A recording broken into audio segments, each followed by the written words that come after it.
Assalamualaikum warahmatullahi wabarakatuh. Waalaikumsalam warahmatullahi wabarakatuh. Ahlan wa sahlan sobat keji, kebelet mengkaji. Nggak kuat.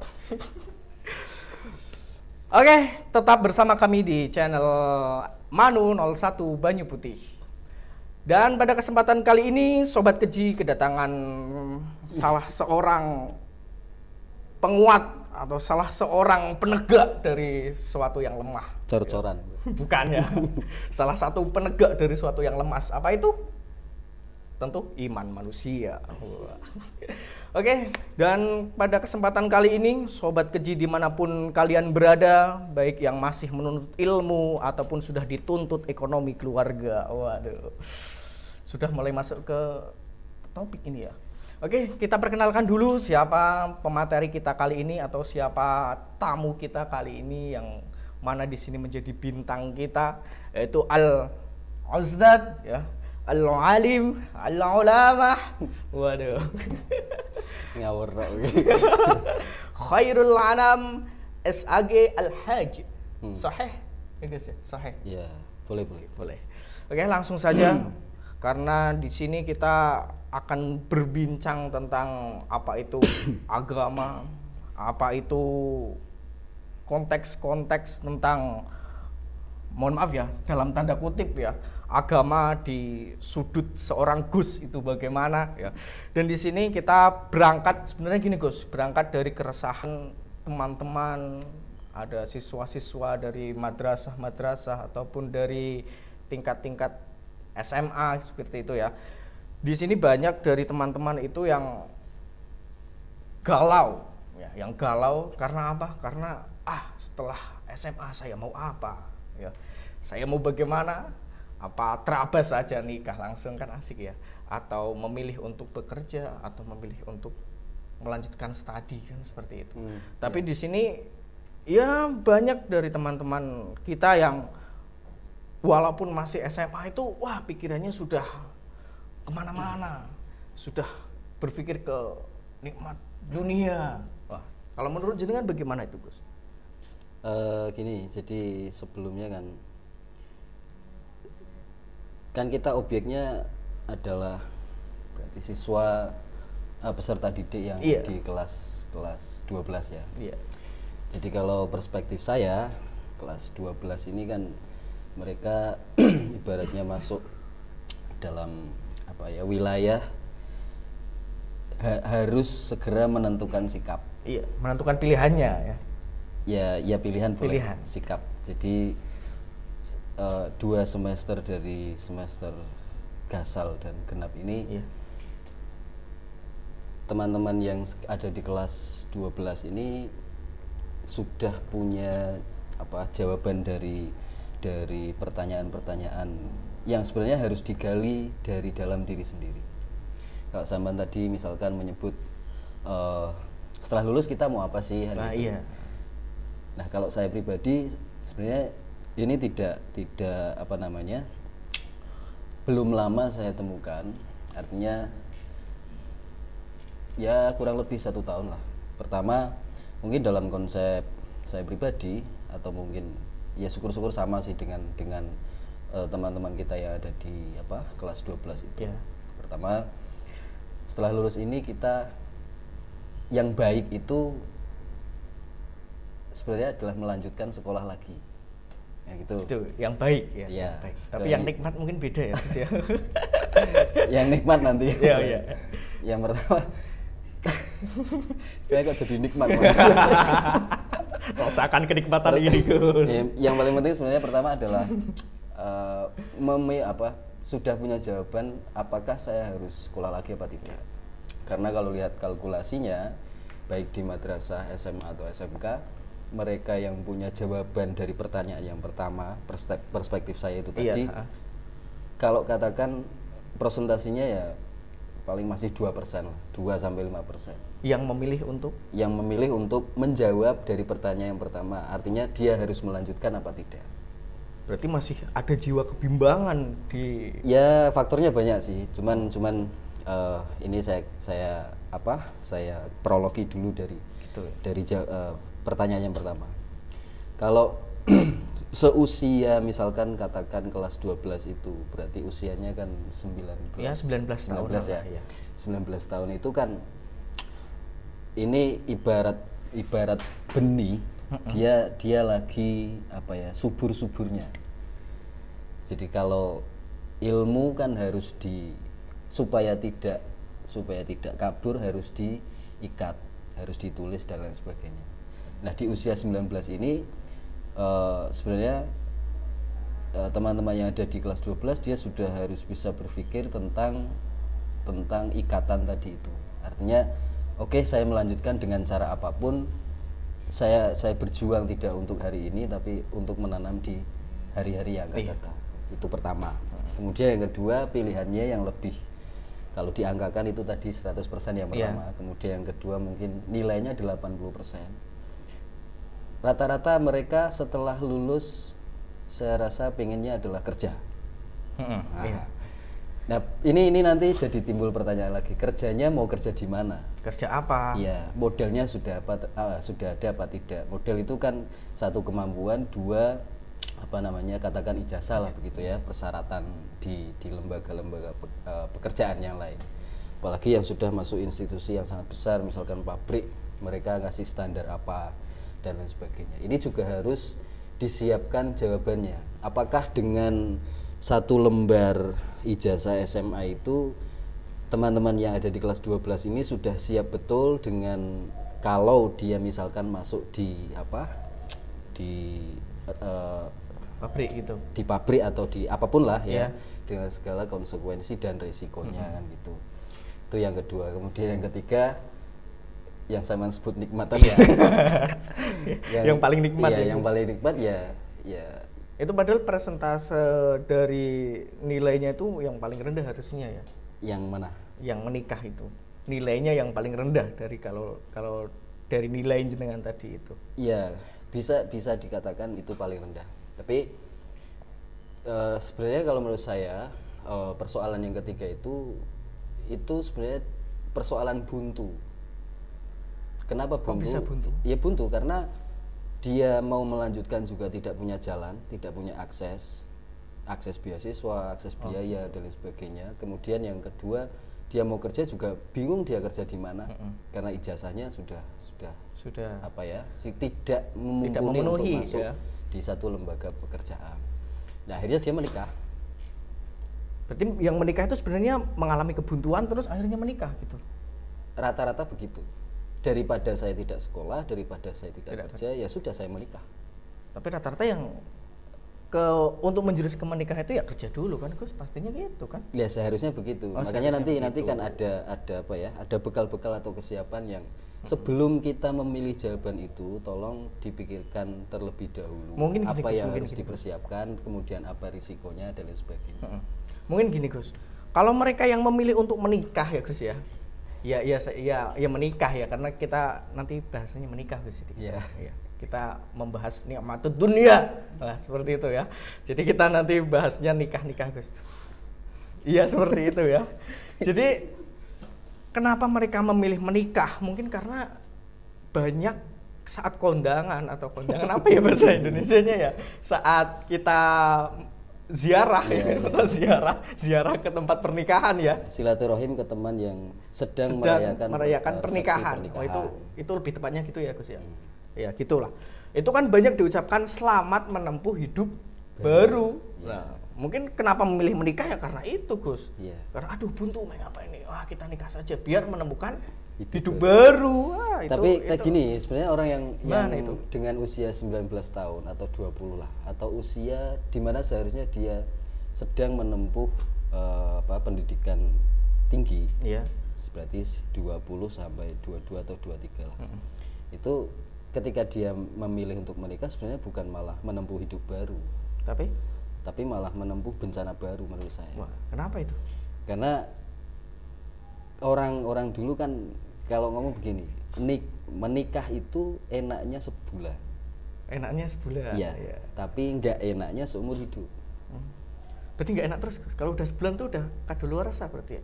Ya bukannya banyak nggak enaknya. Artinya gini, ketika kan ada la yukallifullahu nafsan illa wus'aha. Kalau kita nggak kuat menanggung beban 70 beban, maka Allah kan tidak akan ngasih apa namanya Kan itu. beban 70 itu Iya. kan.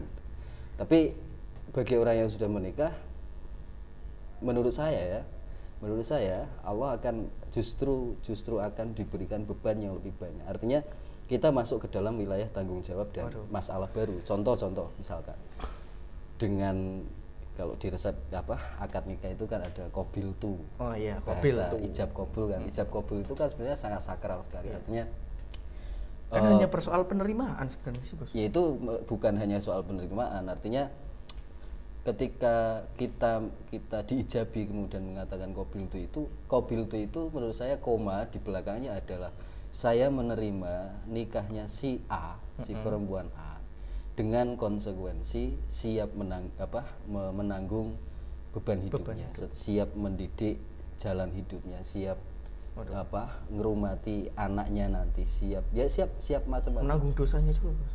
Iya jelas. Dosa sendiri aja belum bisa ditanggung, tadi kan apalagi dosa nikmat istri. dunia itu sebenarnya nikah itu kan bukan hanya kenikmatan di dunia. Jadi salah kalau persepsinya menikah adalah kenikmatan dunia. Tidak. Jadi intinya jangan nikah ya. Kalau kalian nikah nanti menanggung dosa istri. Ya enggak gitu. Dosa sendiri aja masih banyak Enggak ya. gitu juga. Ditambah dosa Gini, istri. Gini, maksudnya kita kan dari saya tadi baru nyebut 3 ya. Sebenarnya ada 4 sebenarnya. Iya, oke. Untuk tataran usia 19 atau teman-teman yang masih kelas 12 itu harus pintar milih. Yang keempat dulu ya. Iya. Yang keempat ini yang paling konyol sebenarnya. Jadi pengangguran. Jadi Itu pilihan juga. Dia sekolah juga tidak, kerja juga tidak, menikah juga tidak. Ya keluntung-keluntung saja gitu. Loh, katanya ada pernyataan tidak ada hal yang paling membosankan selain tidak melakukan apa-apa lah. Oh, itu jadi bosan banget nanti, Bos. Ya mending nikah kan. Wah, emang pilihan ternikmat itu nikah. Serius, dan faktor kriminal, faktor kerusakan di masyarakat itu karena faktor yang keempat itu, pengangguran. Ada pencurian karena dia nganggur, bukan karena kelaparan. Nganggur dulu, kelaparan, tidak punya pekerjaan, itu yang baru menanggung, dia mencuri. Yang menanggung siapa? Ya dia dong. Oh, dia. Tak kira pemerintah. Ya enggak semuanya harus dibebankan ke pemerintah. Kan Allah sudah memberikan kayak semacam taklif, semacam berarti ditanggung kamu Allah hidup, langsung, berarti, Bos. kamu sudah bisa dengan usia 19 tahun kamu sudah bisa memakai akalmu, memakai hatimu, memakai macam-macam instrumen yang ada di dalam diri seseorang untuk bisa memilah dan memilih mana yang baik untuk masa depannya, mana yang tidak. Apakah kalau saya sekolah itu baik atau tidak? Kalau saya kerja itu baik atau tidak? Kalau saya menikah itu baik atau tidak? Tapi di atas itu sebenarnya menurut saya adalah yang paling penting orang tua. Ya. Aduh, kembali lagi. Nah, ini Bos. orang tua. Ini berat lagi Gus kalau seperti ini. Kebanyakan kan gini. Ya mungkin tidak hanya di usia 19 ya, di usia di atasnya pun begitu. Kebanyakan kita kalau misalkan mau milih sekolah, ada brosur misalkan, ada tawaran dari kampus A atau kampus B, kita seolah-olah langsung kepingin sekolah di sini, atau ada cewek langsung tertarik ya. Atau ada perempuan di pinggir jalan, wah cantik ini, dia modis, kemudian ya pokoknya indah dan lain sebagainya, langsung saja dikenalkan ke orang tua. Kayak pinggir jalan gitu. Maksudnya gini, maksudnya kayak seakan-akan kita egois gitu. Egois gitu. itu pokoknya ini, kalau enggak ini enggak. Padahal di antara empat itu tadi yang paling penting adalah orang tua. Jadi kita lulus itu, sebelum kita lulus kita sudah harus mempersiapkan 4 soal dan jawabannya tadi. Kemudian dimusyawarahkan dengan orang tua. Jadi kalau sampean orang tuanya saya harus bilang gini, Pak, ini saya di semester 2 dan sebentar lagi beberapa bulan ke depan saya sudah harus wisuda. Baiknya saya bagaimana? Itu yang ditinggalkan oleh mungkin kebanyakan orang. Mungkin termasuk saya. Gitu. Mungkin termasuk sama.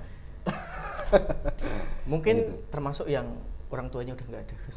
Ya, kalau orang tuanya sudah tidak ada, paling tidak ada orang yang bisa mengendalikan mengendalikan pilihannya itu supaya ada pengalaman orang lama yang orang-orang yang hidupnya lebih awal, ibaratnya kita kan minim pengalaman. Itu tadi yang gitu ya guys ya. 4 persoalan tadi ya. Waduh, oke. Waduh, sudah Wah, berat nih Gus, panas Ya. Gus saya. Jadi bimbang ini Gus mau menikah atau tidak. Ya, Pak.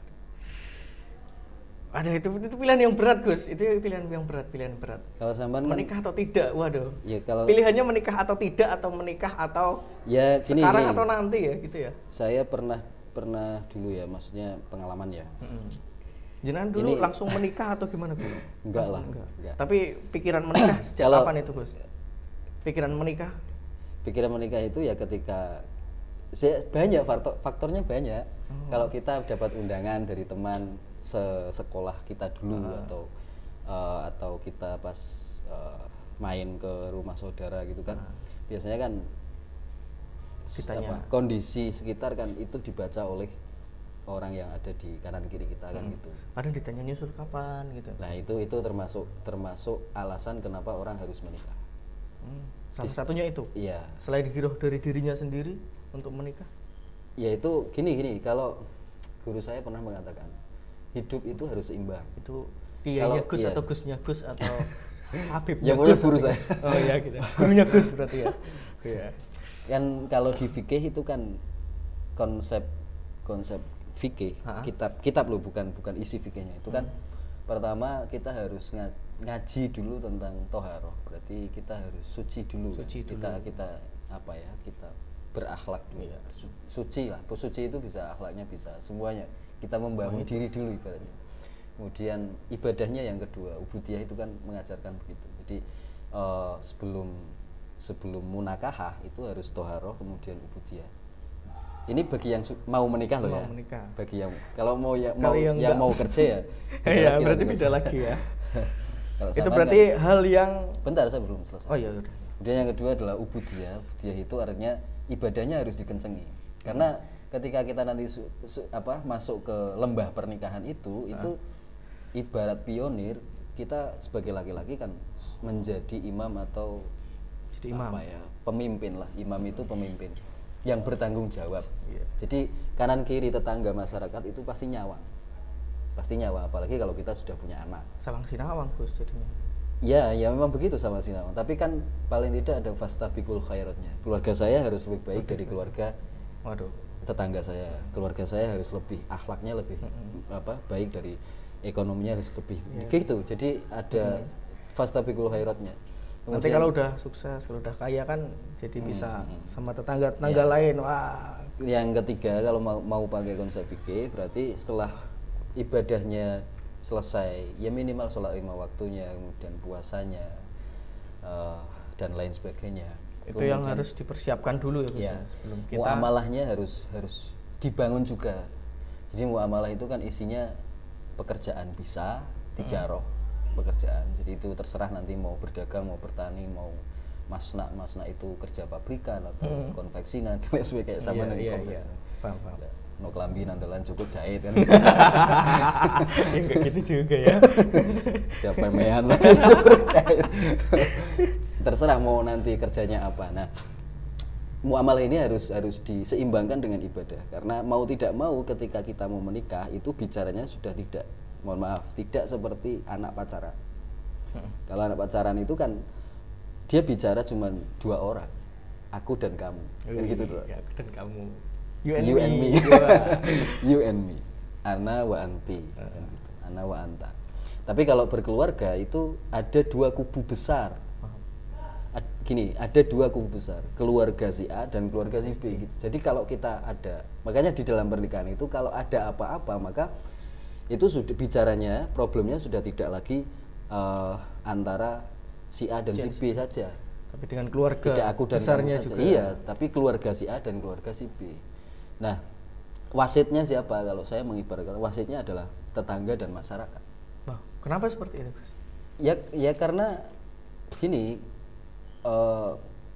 orang kalau sudah berkeluarga itu pasti tadi disawang oleh kanan kiri. Apakah dia bisa mendidik istrinya, apakah dia bisa bertanggung jawab atas anak dan istrinya dan seterusnya. Nah, bahayanya kalau ada orang yang tidak suka, atau dalam bahasa agamanya hasud begitu. Hasud itu kan saya kena musibah sampean senang. Senang, ya. Saya kena apa saya dapat rezeki sampean susah. Itu ciri-ciri orang hasud. Orang hasud. Jadi hasud itu di sini tidak di Dan itu luar. yang sering terjadi seperti itu, Gus, memang, Gus. Ya makanya itu termasuk problem kalau misalkan teman-teman yang ada di kelas 12 tadi mau memilih untuk menikah. Jadi menikah itu bukan hanya apa namanya kobil tuh kemudian kerja nyukupi anak bojo terus kemudian istrinya dibawa kondangan dan tidak. Ada ugo rampe dan bahkan jurang-jurang di kanan kirinya yang harus memang betul-betul disikapi secara hati-hati. Makanya ini harus dimatangkan ya. Syukurlah bagi teman-teman kelas 12 mungkin yang sudah memilih satu kampus saja, satu kampus. Artinya dia sudah punya jawaban dari 4 persoalan tadi itu. Jadi intinya melanjutkan studi gitulah ya. Ya monggo mau melanjutkan studi mau apapun. Tapi yang pasti kalau pengen benar-benar menuju ke pernikahan tadi itu harus diperhatikan betul. Ya, jadi setelah muamalah tadi toharoh ubudiyah muamalah dan yang terakhir baru menikah. Jadi pekerjaannya disiapkan dulu, akhlaknya dipersiapkan dulu, ibadahnya dipersiapkan dulu, toharoh kesucian hati dan akalnya harus dipersiapkan dulu, baru memilih pasangan atau menentukan lah bahasanya, atau ya memilih. Kalau ada 4 kan berarti pilih salah satu. Jangan 4-4-nya dipilih. Kalau kriterianya untuk kita memilih pasangan itu yang bagaimana? Gini, sebelum ke kriteria mungkin kalau untuk nikah ya. Sebenarnya ada kalau fikih itu memandang 4 hukum. Iya. Jadi hukum menikah itu 4. Apa saja itu? Kalau mau pakai fikih. Kalau saya sih menikah itu ya melihat pernikahan sebagai apa ya? Upaya membangun masalah baru sebenarnya. Orang yang membangun masalah baru iya, masalah baru. Orang yang mohon maaf, orang yang kan gini ada mungkin di sekitar lingkungan kita kan ada yang usianya sudah mohon maaf agak terlanjur tua gitu ya, tapi dia belum menikah. Ini perlu dipertanyakan juga. Jangan-jangan hidupnya tidak mau sengsara. Jangan-jangan hidupnya pengen enak-enak saja, sendirian saja. Waduh, memilih kayak sampean kan memilih memilih sendiri saja sampean itu. Berarti memilih untuk menikmati kenikmatan diri sendiri dulu, Mas. Iya, yang saya katakan tadi kan orang yang mau menikah itu kan berarti dia siap dengan masalah dan tanggung jawab baru yang lebih besar daripada dia hidup sendirian. Terus nanti di surga di akhirat juga dia tidak bingung. Artinya punya bahan untuk mempertanggungjawabkan dirinya kepada malaikat dan Gusti Allah. Ya, kalau jomblo kan enggak punya masalah apa-apa. Karena enak, Gus, kalau jomblo. Ya enak. Iya kan? Tapi enggak enak.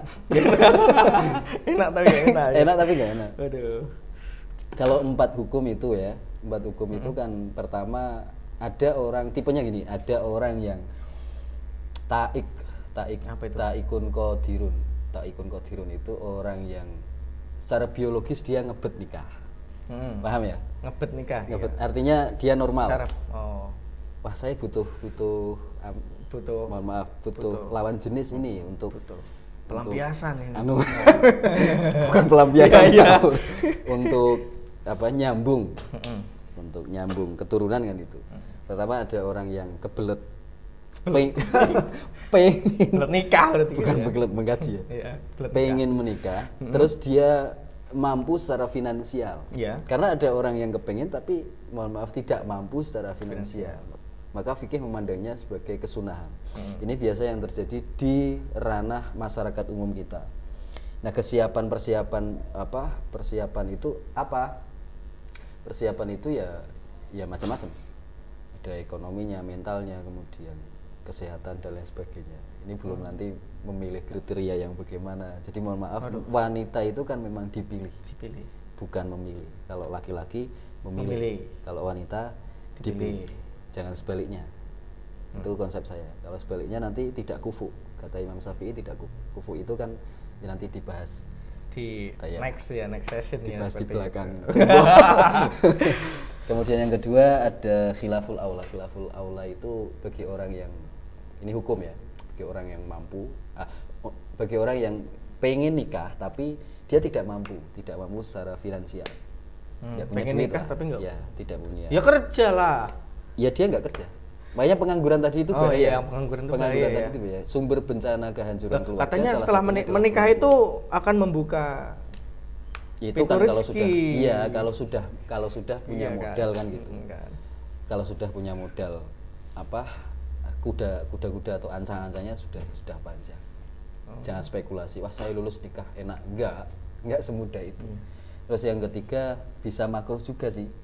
Nikah itu bisa makruh juga. Makruh itu ya jelas ya, Her.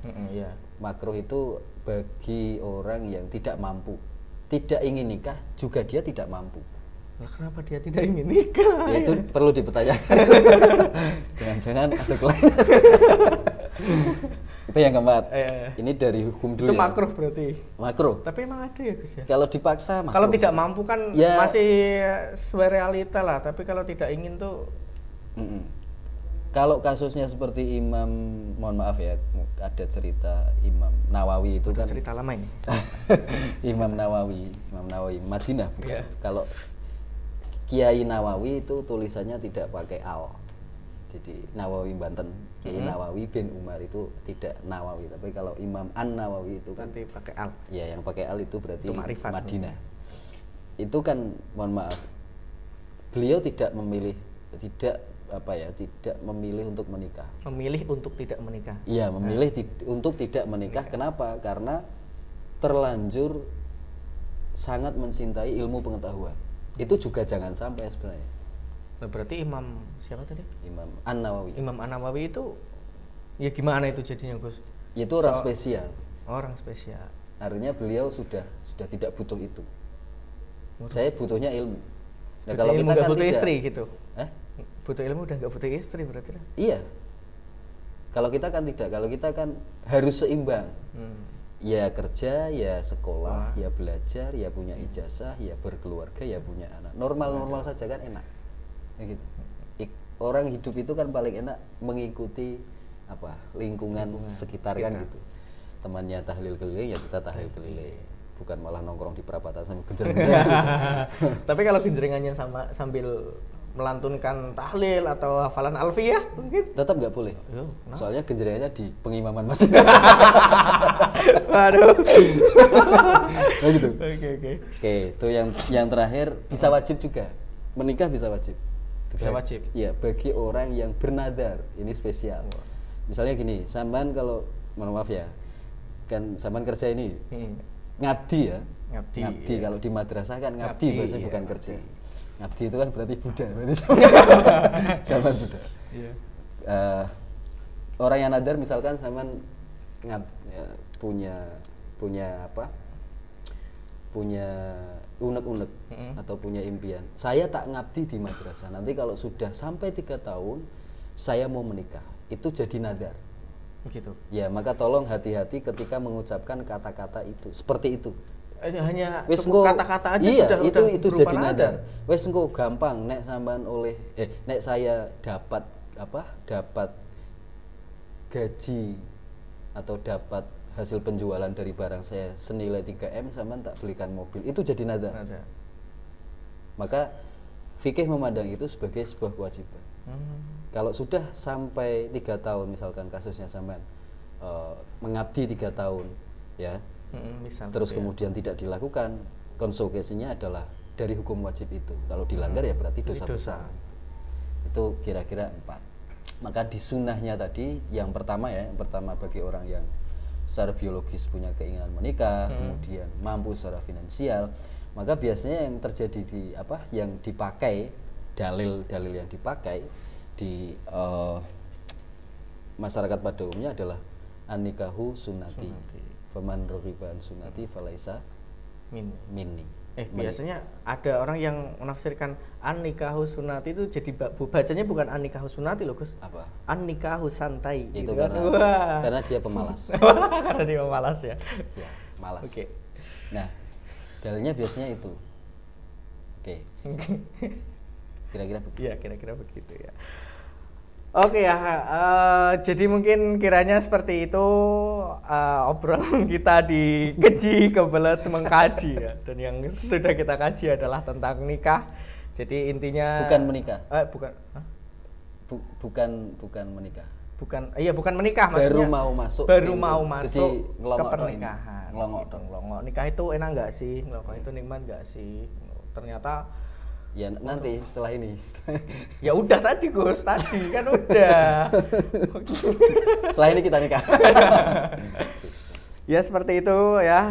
Mungkin ada pesan-pesan terakhir. Tidak, pesan saya itu untuk yang usia-usia 19 atau 16 silahkan Ya dilanjut persiapkan diri belajarnya dulu, dulu saja. Wah, berarti saya sudah termasuk orang yang beruntung ya Gus ya, Ya. tidak memilih untuk langsung menikah walaupun sebenarnya Betul.